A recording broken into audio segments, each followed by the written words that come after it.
Hey, I'm Jack Roosh. Welcome to my channel. Today we're going to talk about soloing using chord tones. One of the common pitfalls for a lot of guitar players is we get stuck playing out of one scale over an entire chord progression. For instance, if a song is in the key of A major, we'll just noodle around in the A major scale over the entire chord progression. Now this can be effective, but it's also very limiting, because you have to rely so much on your ear to find melodies that fit over the chord changes. One of the ways we can remedy this is to actually identify the notes that make up each chord in the progression and map them out everywhere on the fretboard. Before we can start soloing using chord tones, we've got to know our chord shapes. Something I like to use for learning chord shapes around the fretboard is called the cage system. Now there's a ton of videos out there on this. I'm not going to get too deep into it right now, but basically it stands for the C, A, G, E, and D chord shapes. We can move these around the fretboard to find different voicings for any chord. Now when you're practicing chord tones, it's really important to stick to one position. So we can use these cage shapes to identify the chords to this progression in one position. For the purposes of this lesson, we're going to stick in this position and we're going to play this for A, this shape for F sharp, this shape for B minor, and this shape for E.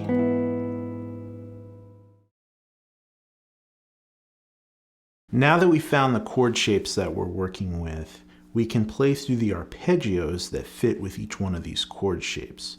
Now an arpeggio is just simply playing through the notes that make up the chord in order. So the root, third, fifth, and seventh of the chord. And you'll want to start on the lowest note available in that position and play through to the highest note in that position. Now I'll play through these quickly in this position, but if you're not familiar with these shapes, take your time learning these.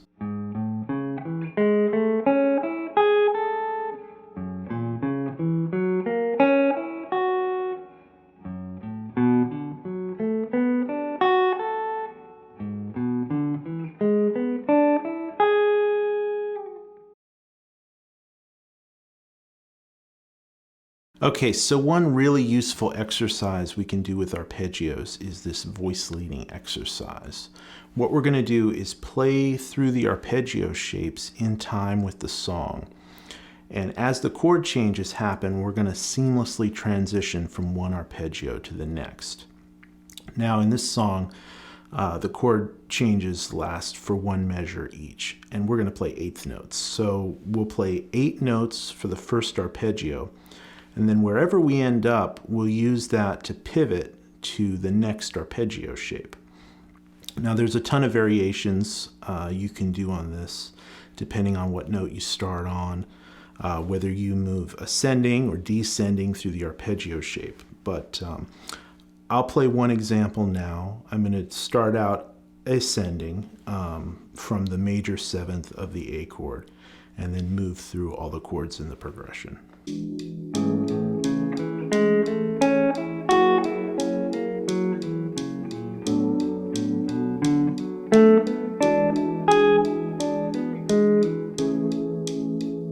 Okay, so obviously there's a lot of different variations you can do on this, and I encourage you to try it a lot of different ways. Start on different notes of the arpeggio. Obviously, as you learn the different positions up the fretboard, you can practice this kind of thing all over the neck. I'll play another example now where I'll go descending, starting from the root of the A chord, and you can see how that lays things out in a different way.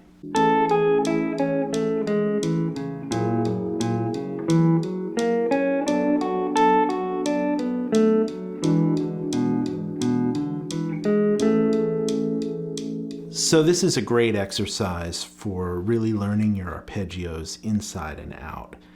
And it really helps you with anticipating chord changes and visualizing the chord tones for the upcoming chords so you can target those notes in your solos and not be stuck playing in scale shapes. Okay, so now that we're pretty comfortable with our arpeggio shapes, the next step is to figure out how to turn this into music. So one of the things that I do in my practice all the time is actually compose short solos. Whatever I'm working on, whether it's a scale or some arpeggios, I'll use that as material to try to compose solos to build vocabulary and string together ideas. So since we're working in this one position and we're working through these 4 chords and we've mapped out our chord tones, we can use that as material to start building some solos. So I'll play through an example right now of a short solo using just chord tones in this one position. And you can see how I string together ideas, and by changing up the phrasing, jumping around the order of the notes in the arpeggio, you can start to string together some melodic ideas.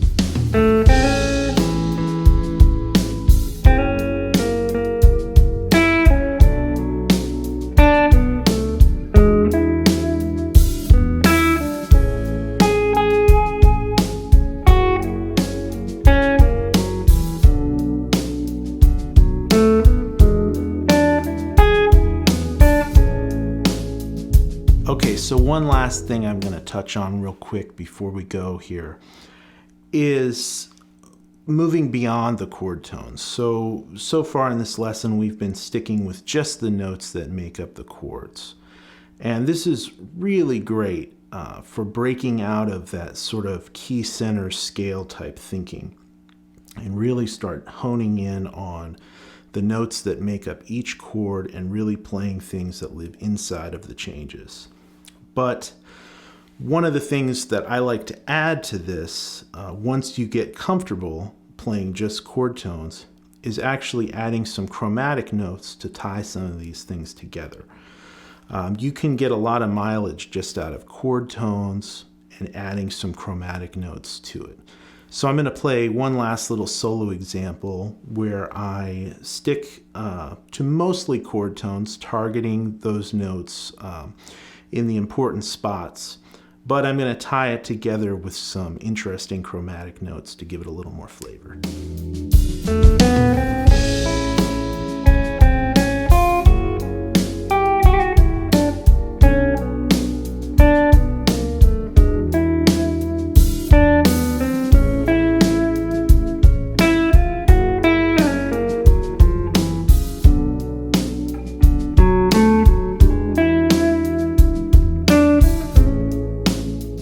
Okay, so hopefully this lesson gives you some good stuff to practice.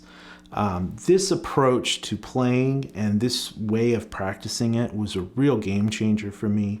This is something that I use all the time in my own playing. No matter what style of music, how simple, how complex the music is, I always go to this approach.